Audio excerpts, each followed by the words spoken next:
This is a new story series where nothing is what it seems. The Last Ember, Episode 1, Part 1, Awakening, Jefferson High School, 2018. My name is Raven Steele. I have long, wavy black hair flowing down my back in waves and icy blue eyes.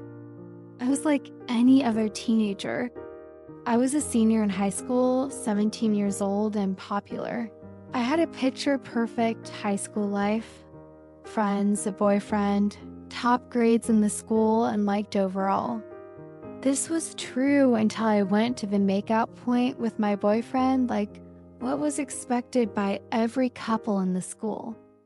Sunset and the horizon of the local makeout point was supposed to be romantic, but it wasn't for me. It felt like just another sunset. But this would not be like any other day. 1 second, we were kissing in the backseat, then a sharp inhale. I snap awake, still sitting in the back seat of the car. My breath is uneven. My ice blue eyes flicker with panic as they adjust to the dim interior. Beside me sits a guy, his head slumped unnaturally against the car window, looking almost as if he was sleeping. I blink, looking at him again. He isn't breathing, I noticed. My pulse roars in my ears. I shake him, looking for any movement. There was nothing. My gaze drops to my hands, trying to make sense of everything. They were clean and trembling. Then I look back at him. Fear twists into something deeper. Instinct. I scramble out of the car, stumbling into the night. I ran from the scene, never saying anything about that night to anyone. What would I tell people? I woke up knowing nothing of what happened, sitting next to what appeared to be my dead boyfriend. My haunted past chases me daily. 7 years later, I'm 24 years old and I never stay in one place for any significant amount of time. I needed to be around people, but at a distance. I decided to go to a small lesbian bar called the Cat's Lounge. Walking in, I was greeted with low light, cigarette haze, soft music humming with longing and possibilities. I was sitting alone in a back booth, wearing a dark blue tank top with a leather jacket and tight dark jeans with well-placed rips on the thighs and knees. With a hand wrapped around an untouched drink in front of me. I hadn't changed much from 7 years ago, more mature now, but still unnervingly beautiful, too perfect. The kind of beauty that draws eyes without asking permission. I kept my arms folded, guarded, distant. I hadn't let anyone touch me since that day in the car. I didn't know what happened back then and wouldn't take any chances now. This was the only way to stay safe. No hands being held, no kisses being given, no closeness being felt. Then I felt it, before I saw it, before I saw her. The hair on the back of my neck standing up as a warning. She was watching me with an intensity that was unnerving. Across the bar stood a woman, Ophelia Darkmoor, leaning against the counter, back facing the staff. She was tall, slightly pale, elegant, timeless in the sense of her beauty, with long, silky black hair looking like a luxurious curtain against her shirt. I noticed she was wearing a black silk button-up dress shirt with black dress pants and black high heels. Light gray, almost white eyes gleam as they trace Raven with deliberate interest and desire. Ophelia smiles faintly when my eyes meet hers. She will be easy, Ophelia thinks to herself, while measuring Raven with her eyes. I shift in the booth from the intensity of the staring and the feeling of unease. Then I reach in my pants pocket, pulling out a few bills and place cash on the table. I stand and begin to walk toward the door, not too quick, but with some urgency. I walk out telling myself I need the night air. I need distance. quiet. After the bar door shuts, I let out a deep breath, calming the feeling of suffocation and intensity the woman at the bar made me feel. I turn heading toward the alley that runs along the side of the bar. The alley is quiet, lit by a single flickering streetlight and the neon light from the bar reflecting on the wet pavement. I walk toward the back of the building, following that dimly lit alley. Then a sound breaks the quiet. The sound is unmistakable. Clear. Footsteps. Close. I turned around in the direction of the sound, seeing nothing at first. Then, a shadow moves along the wet pavement. A figure slowly steps out, moving into the light. Ophelia, the woman who had been watching me in the bar. Now only a few steps away from me. She was unhurried, confident, with a predatory smile on her face that seemed to not reach her eyes. "Hello, beautiful," Ophelia said softly, coming closer, starting to close the distance between us. I study her face for a long moment, but she's unreadable. "I'm sorry. I'm not in the mood for company tonight. Please have yourself a great night." I turn to leave when Ophelia reaches out her hand, closing it around my wrist, pulling me against the brick wall. "Where are you going?" she said with a low, playful tone. The air felt of instant tension. "Don't touch me," I said loudly. I try to pull back, but Ophelia steps closer, her hand raised next to my face, closing me in against the wall, almost pinning me there now. Our faces are inches apart. We are so close. Too close. I can feel her cool breath against my face. "Where are you going, beautiful?" Ophelia asks me again, this time without the playful tone. The air changes, charged.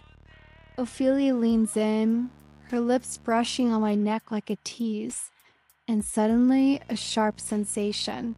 Then I gasp. My breath hitches. Heat floods my veins, overwhelming and unfamiliar, like nothing I have ever felt before. "Stop," I said in a deeper tone than I normally use. "Please don't." My voice comes out a mixture of a quiet whisper and moan. "I don't want to hurt you. Please listen." Ophelia smiles against my skin, both amused and intrigued by my statement. "You won't," Ophelia says, deepening her bite. The closeness intensifies. Ophelia is locked on my neck and her hunger is taking hold. She wants to give me the same level of pleasure she is receiving from feeding. Her hand travels down, reaching the edge of lace right where she wants. Ophelia works her hand rhythmically with a cruel, expert precision beneath my lace. Her hand is a blur of motion against me, causing sensations I have never felt before. The heat builds within my core with a consuming speed. My breath hitches. I've spent a lifetime avoiding this, fearing the past would happen again with skin meeting skin.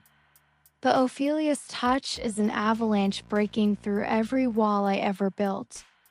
Ophelia's work, precision, and efforts push me to that final crest of sensation, the final breaking point.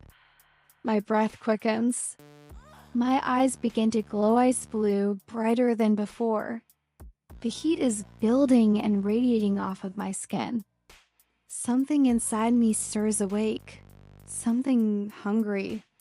Something wanting. I lift my hand, reaching trembling with a mixture of fear and rising heat to her back. It travels up Ophelia's spine. I feel the expensive silk of the shirt, then the cool skin of her nape.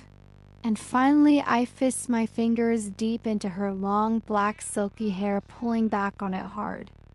Ophelia's back arches, and she releases a soft moan on my neck.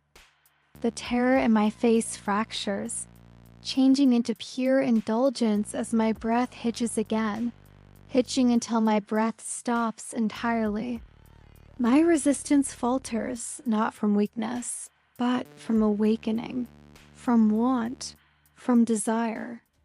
The world narrows to sensation, pulse, and heat.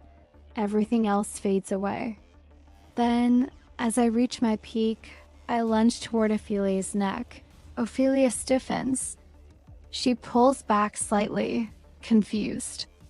My teeth are at her cool neck, biting down now, mirroring hers. Ophelia's breath catches. Her back arches again, and a sound deep in her throat is released. Her eyes are wide and bright red. The sensation and mixture of pain and pleasure caused her to stop feeding and release my neck. Shock gives way to something else entirely, almost terror. The power being released surges between us, shared, dangerous, intoxicating. The alley hums with energy pulsing like a heartbeat. As my icy blue eyes flare brightly, then, coming back to myself suddenly, I jerk away, watching blood slowly run down her neck from the place my mouth just was. My body shakes uncontrollably as the rush and heat fades. Too many sensations, too much pleasure. I look at Ophelia now, pale, unsteady, eyes glowing red with disbelief. As she slumps against the brick wall, sliding down until she hits the wet pavement, I stand there shocked with my own disbelief crushing over me. Ophelia is gasping for air. She doesn't need staring up at me, the victim, who just drained her. Asking so quietly, almost a whisper, "What are you?" I step back, terrified, needing space, needing to regain control.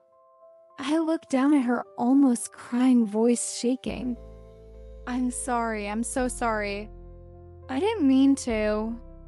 I turn and run, trying to create more distance, trying to get away. I barrel forward down the alley, then I collide with someone solid. It's a tall, gorgeous woman with long, wavy brown hair and dark silver eyes.